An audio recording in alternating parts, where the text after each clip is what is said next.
To help us understand the political and strategic implications of this latest turn, we're joined from Tel Aviv by political analyst Tom Gross. Tom, welcome to the program. Good to be with you. Tom, let's begin with Hamas's statement. How significant is their acceptance of the latest ceasefire proposal?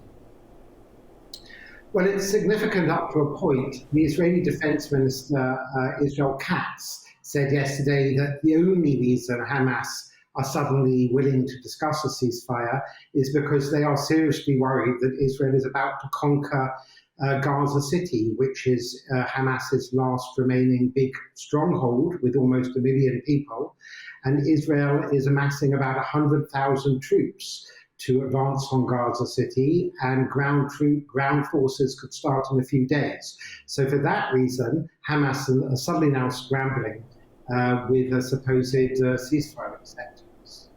Netanyahu appears dismissive of Hamas's announcement. What does this tell us about his government's intentions moving forward?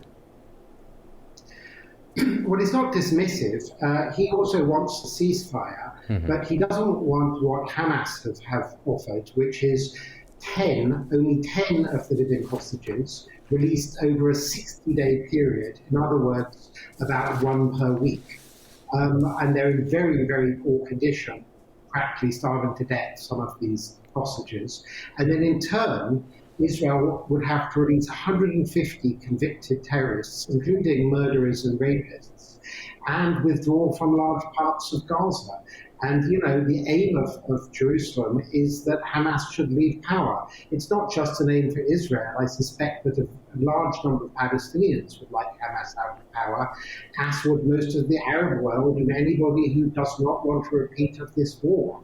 So it's not that the Israeli government's dismissive, it's that Hamas, as a terrorist group, are hardly in a position to dictate such terms that are so bad for Israel. Mr. Gross, how much domestic political pressure is Netanyahu himself facing within Israel regarding the Gaza war and the ceasefire talks? Well, he's got quite a lot of pressure. There was a kind of general strike this past Sunday, and the opposition is planning another general strike next Sunday. But, you know, a lot of people in Israel say those who are striking are just playing into Hamas's hands. And, you know, closing down traffic and freeways in and around Tel Aviv will do nothing but boost Hamas and make Hamas think they can hold out for longer, and that Israel is sort of imploding from within.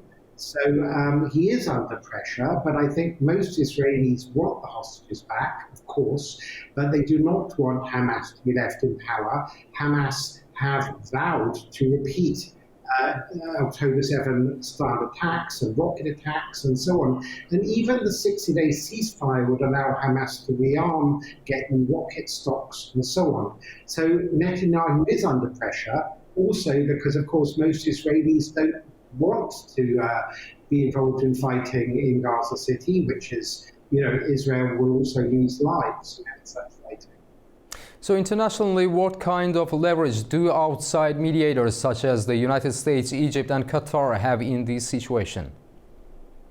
Well, a lot. And in fact, the demonstrators in Israel should be protesting outside the embassies of countries that are have close financial and other ties to Qatar. Qatar funds Hamas. It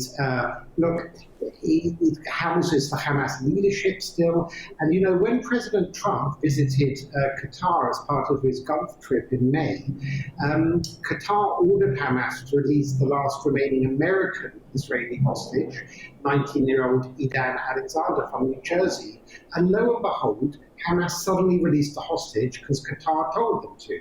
So Donald Trump, instead of accepting a $400 million private palace plane instead of Air Force One, instead of doing massive investment in Qatar, if they pushed Qatar the same way that he pushes countries about tariffs, I think Qatar will push Hamas, and Hamas can stand aside and it will make a much better situation, first and foremost for the poor, suffering people of Gaza, but also for the whole Middle East.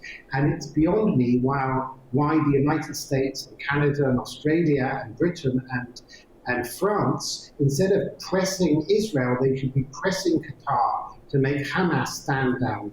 Hamas cannot win this war except unless they are rescued by Western countries like this to basically leave them in power, which is in no one's interests.